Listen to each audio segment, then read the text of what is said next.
Hello everyone, welcome to study 5.6। आज के इस वीडियो में आप इनको घातांकों का सवाल बताएंगे, तो इनको ध्यान से समझिएगा। अगर आपसे इस टाइप का प्रश्न पूछा जाएगा तो आप कैसे सॉल्व करेंगे। यहाँ पर देखिए प्रश्न है 3 का पावर 5 इंटू 2 का पावर 5 इंटू 7 का पावर 5। यहाँ पर बटे क्या है 6 पावर 5 इंटू 7 पावर 5 है। जब भी ऐसा सवाल अगर आपके सामने आए तो घातांक का नियम जो है आपको याद रहना चाहिए। यहाँ पर देखिए ऐसे प्रश्न इस तरह से लिखेंगे। यहाँ पर देखिए आधार क्या है 3 है, इसका आधार 2 है, इसका आधार 7 है। जब घातांक का आधार क्या हो असमान हो और घातें क्या हो समान हो तो आपको क्या करना है, इनका आपस में गुणा कर लेना है। 3 का गुणा 2 में करेंगे 3 दूना 6, 6 का गुणा 7 में करेंगे 6 सते कितना होगा 42 होगा। अब सभी का पावर क्या है समान है, इसका भी पावर 5 है, इसका भी पावर 5 इसका, तो 42 का पावर हम क्या लिखेंगे 5 लिखेंगे। इतनी बात समझ में आई। अब हम बटे का चिन्ह लाएंगे। यहाँ पर 6 का पावर 5 इंटू 7 पावर क्या है 5 है। आधार क्या है असमान है, लेकिन घातें इनका क्या है समान है। तो 6 का गुणा 7 में करेंगे 6 सते कितना होगा 42 होगा। अब 42 का पावर क्या लिखेंगे, आपकी घातें समान है तो 42 का पावर 5 हो जाएगा। देखने में ये सवाल कितना कठिन लग रहा था, लेकिन मात्र एक ही लाइन में इसका क्या हो गया आंसर आ गया। अभी इसका आपको कायदे से सॉल्व करना पड़ेगा।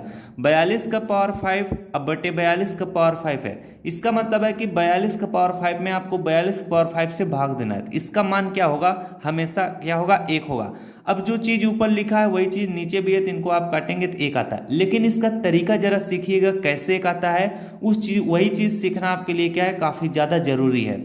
अब इसका मतलब क्या था कि 42 का पावर 5 में आपको क्या करना है, 42 का पावर 5 में बटे का मतलब क्या होता है भाग देना है 42 का पावर किससे 5 से। इस चीज को सीखिएगा।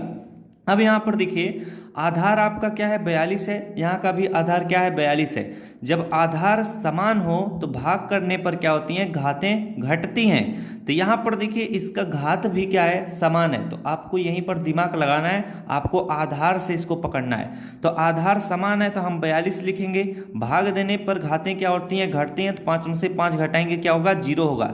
तो किसी संख्या का अगर पावर 0 है तो उसका मान क्या होता है 1 होता है। ये इसका लगाने का क्या होता है तरीका होता है। आशा करता हूं आपको ये सारी चीजें काफी अच्छे तरीके से समझ में आई होंगी, इसीलिए यहां पर इसका मान क्या आया है 1 आया है। अब चलिए आपको नेक्स्ट प्रश्न कराते हैं। अब मैंने जब आपको पहला प्रश्न बता दिया तो पहले टाइप से जितने भी संबंधित प्रश्न पूछे जाएंगे आप सॉल्व कर लोगे। दूसरा देखिए अलग टाइप का प्रश्न है 5 का power 3 into 5 power 2 into 5 power 3 है, बटे क्या है 5 पावर 8 है। तो ऐसे प्रश्न कैसे सॉल्व होंगे। यहाँ पर देखिए सभी का आधार क्या है समान है। आधार यहाँ पर समान है लेकिन घातें क्या है असमान है। इन दोनों का तो समान है लेकिन यहाँ पर क्या है 2 है। तो जब आपका आधार क्या हो समान हो तो गुणा करने पर घातें आपस में क्या होती हैं जुड़ती हैं। तो यहाँ पर आधार समान है तो हम 5 लिखेंगे।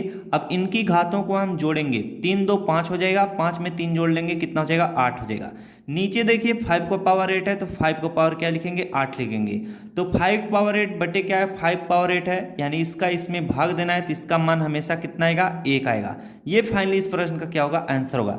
तो देखिए जितने लोगों को सवाल को सॉल्व करना नहीं आता होगा अगर दे देंगे तो वो कहेंगे हमें नहीं आता है आप ही बताइए। तो ये देखिए काफी इजी टाइप के क्या है प्रश्न है, लेकिन इसी से घातांक में बहुत ही कठिन कठिन प्रश्न है, उनका सोल्यूशन काफी लंबा होता है। तो उसको मैं आपको नेक्स्ट वीडियो में बताऊंगा। तो अगर जानकारी अच्छी लग रही हो तो वीडियो को जरूर लाइक कीजिएगा, चैनल पर नया तो चैनल को सब्सक्राइब कर लीजिएगा। इसी तरह से जानकारी भरी वीडियो मिलती रहेगी। धन्यवाद।